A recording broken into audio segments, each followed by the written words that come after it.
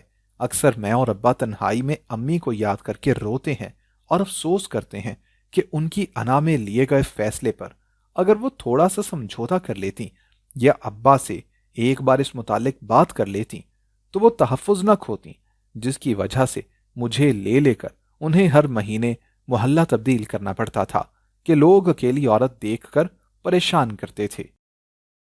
پیارے لوگوں، کبھی کبھی انسان کو حالات سے سمجھوتا کرنا پڑتا ہے۔ جذبات میں لیے گئے فیصلے اکثر آپ کے ساتھ آپ سے جڑے رشتوں کو بھی نقصان پہنچاتے ہیں۔ شکریہ دوستو، اگر آپ کو ہماری آج کی کہانی پسند آئی ہو تو لائک کرنا اور کمنٹ کرنا ہرگز نہ بھولیے گا، اور اگر آپ مستقبل میں بھی ایسی کہانیاں سننا چاہتے ہیں تو ہمارے چینل کو سبسکرائب کرتے ہوئے گھنٹی کا بٹن ضرور دبائیے گا۔ اللہ حافظ۔